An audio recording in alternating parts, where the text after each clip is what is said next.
Well, just want to open up with saying how just exciting it was to be a part of our TAPS program and Military Appreciation Day, and how exciting it was for our 4 captains to honor 4 fallen soldiers today. And just can't thank them enough for really being here to represent them. And I think our guys really felt that energy, and it's important to us as a team in terms of really respecting our troops and all of our service women and men and women, and being able to really pay honor to them. And I really thought that was a neat deal, and so I thought that went very, very well. In terms of the game, you cannot be sloppy in 3 phases of the game and leave as much as we did out there and expect to win the game. And honestly, I told the team, I'm not concerned about the loss. The loss is not what bothers me. What bothers our coaching staff and me in particular as head coach is we just didn't execute the things that we normally do and the things that we've worked on. And I think that we can do a much better job in all 3 phases of the game. And that is what's really exciting about it, because our team showed a lot of heart tonight. We were down 20-0, and we took it all the way into the last play of the game. And so I told them, there's a lot that we can build off, but there's so many things that we left out there where we didn't have to be in that position. But I really like the heart and the fight of our team. I like the attitude of our team. But we've got to make sure that we clean up some things. Defensively, 3 really big plays for 21 points. You just can't do that. And when, three plays that equal 21 points, and then you got 62 plays that equal 14 points, that just doesn't match up. And so we've got to be much better there.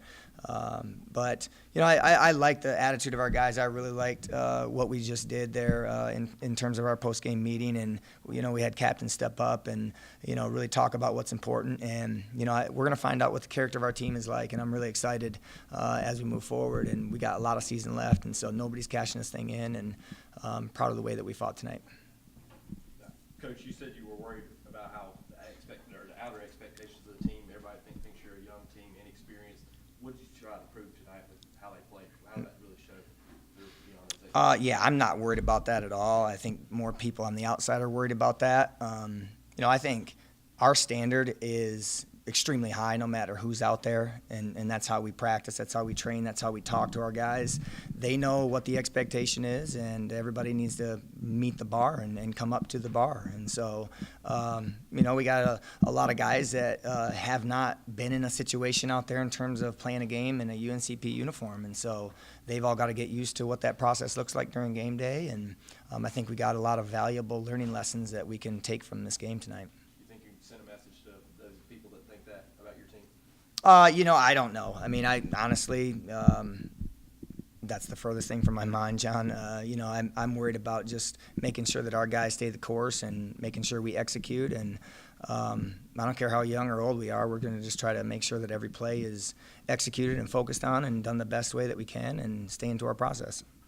Coach, all 31 of your points came in the second half.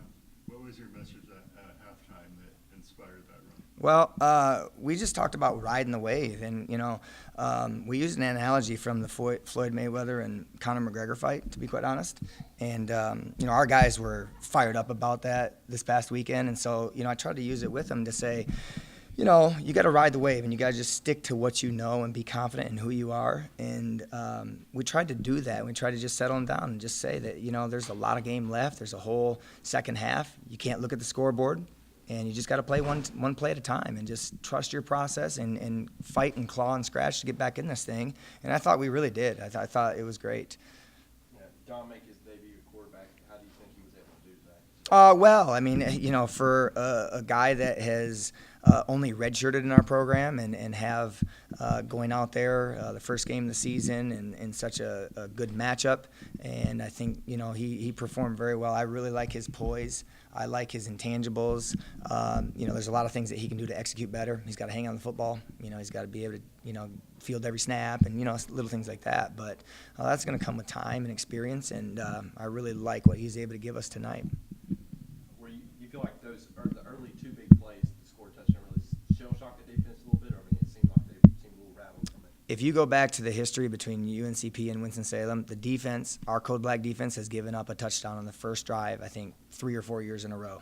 And, we talked about that. And I don't know if maybe we're cursing ourselves, but, it just has happened. I don't know why, but it's uncharacteristic. We got to not be able to allow that to happen because we're playing from behind already when we do. But, I don't know. Last year, our personality was always to kind of be able to ride that wave of letdowns right away and be able to bounce back. And I saw it out there today again, and I think that's a part of who we are. How would you evaluate the pass rush today? I know you said it's kind of something you guys want to hang your hat on. We couldn't get in it much. They're very unorthodox on third down, and so it was hard to really let those guys fly around on third downs. But I think it's good when it's clicking, and Alpha and Tyler and Tajay, those guys give us a great opportunity to get to the quarterback. And I think we did put some pressure on them at times, but we'd like to get in that situation more often so we can utilize them. Coach, this is the first go-around in a while without Matt Davis to help out your special teams. What did you see out of Isaac Parks, Nate Williams tonight? Yeah, I think they give us a really solid kicking game, and then Alex Alvarado is our field goal kicker right now, and so he got his feet wet as a freshman, and I'm very comfortable moving forward with those guys. Obviously, when you got a guy like Matt Davis, it's a little bit unfair to compare all these guys to him, but these guys are working hard, and they're going to continue to get better, and we're gonna continue to kick the ball well and execute better and better each day.